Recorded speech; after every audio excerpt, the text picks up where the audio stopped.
Hi friends, Angamaly രുചികളിലേക്ക് എല്ലാവർക്കും സ്വാഗതം. ഇന്ന് ഞങ്ങൾ നിങ്ങളുമായി ഷെയർ ചെയ്യുന്നത് ഞങ്ങളുടെ വീട്ടിലെ വിശേഷങ്ങളുണ്ട്, വളപ്പിലെ വിശേഷങ്ങളുണ്ട്. വീഡിയോയിലേക്ക് പോകുന്നതിന് മുമ്പായി ഈ ചാനൽ സബ്സ്ക്രൈബ് ചെയ്തിട്ടില്ലാത്തവർ ദയവായി സബ്സ്ക്രൈബ് ചെയ്യുക. കൂടെ താഴെ കാണുന്ന ബെല്ലൈക്കൺ കൂടെ ക്ലിക്ക് ചെയ്ത് ഓളനം എന്ന ഓപ്ഷനൂടെ ടച്ച് ചെയ്താൽ ഞങ്ങളിടുന്ന വീഡിയോസിൻ്റെ നോട്ടിഫിക്കേഷൻ നിങ്ങൾക്ക് അപ്പോൾ ലഭിക്കുന്നതായിരിക്കും. പോകാം വീഡിയോയിലേക്ക്. വാഴ കൊലക്കൂമ്പാറായ വാഴകൾ, ഏത്തവാഴയാണ് കേട്ടോ ഇത്. നേന്ത്രവാഴ എന്നൊക്കെ പറയും. ഞാനിങ്ങോട്ട് പോരുമ്പോൾ കിളികൾ എന്നോട് വിശേഷങ്ങൾ ചോദിക്കണത് നിങ്ങൾക്കും കേൾക്കണ്ടേ? അവരവിടെ ഇരുന്ന് ഓരോന്ന് പാടിപ്പറയാൻ തുടങ്ങിയിട്ടുണ്ട്. അപ്പോൾ ഞാനത് കാണിച്ചു തരാം കേട്ടോ. അവർ കൊമ്പയിലിരുന്ന് സംസാരിക്കുന്നത്.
എന്നത്തെ പണിയാണ് മക്കളെ ഇത്.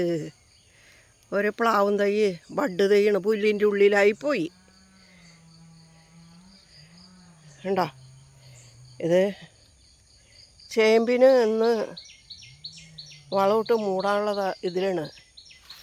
അപ്പോൾ ഈ ചേമ്പിലെ പുല്ല് പിഴുത് കളഞ്ഞാൽ ഇതിന് വളമിട്ട് മൂടാൻ പറ്റുള്ളൂ. അങ്ങറ്റം വരേക്കുണ്ട്. ഇപ്പം ഞാൻ ഈ പുല്ല് പിഴുത് കളയാൻ നോക്കട്ടെ.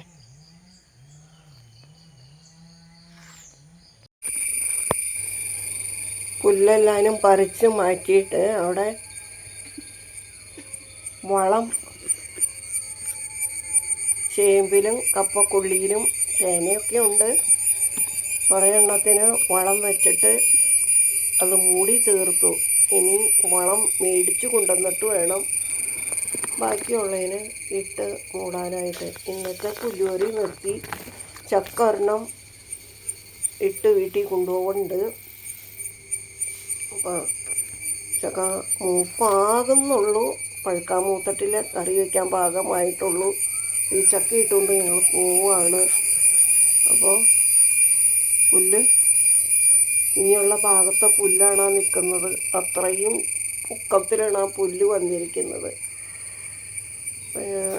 കൂടിയ ഇതൊക്കെയാണ് ആ കാണിക്കുന്നത്.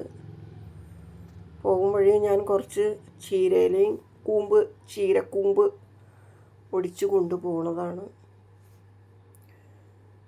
ഇത് ഒടിച്ച് അരിഞ്ഞ് കറി വയ്ക്കാനായിട്ട് നല്ല ടേസ്റ്റാണ്. തേങ്ങയൊക്കെ ചരണ്ടിയിട്ട് ഉള്ളിയും മുളകും മൂപ്പിച്ച് തോർത്തിയെടുത്തിട്ടുണ്ടെങ്കിൽ നല്ല ടേസ്റ്റാണ്. ഇതിന് എന്താ ഷുഗർ ചീര, ശുക്രമണി ചീര, മൈസൂർ ചീര, വേലിച്ചീര, അങ്ങനെയൊക്കെ ഒരുപാട് പേരുകളിൽ അറിയപ്പെടുന്ന ഷുഗർ ചീര എന്നും പറയുന്നു, മധുരച്ചീര എന്ന് പറയും. അങ്ങനെ ഒരുപാട് പേരുകളിൽ അറിയപ്പെടുന്ന ചീരയാണ് കേട്ടോ ഇത്. അപ്പോൾ ഈ പാകത്തിൽ ഒടിച്ചെടുത്താലാണ് നമുക്കത് കറി വയ്ക്കാൻ നല്ലത്. മറ്റേ എനിക്ക് ഇലയുള്ള ഭാഗം അതിനോട് എനിക്ക് ഒട്ടും താല്പര്യമില്ല. എനിക്ക് ആ കൂമ്പൊടിച്ച് കറി വയ്ക്കണതാണ് എനിക്കിഷ്ടം.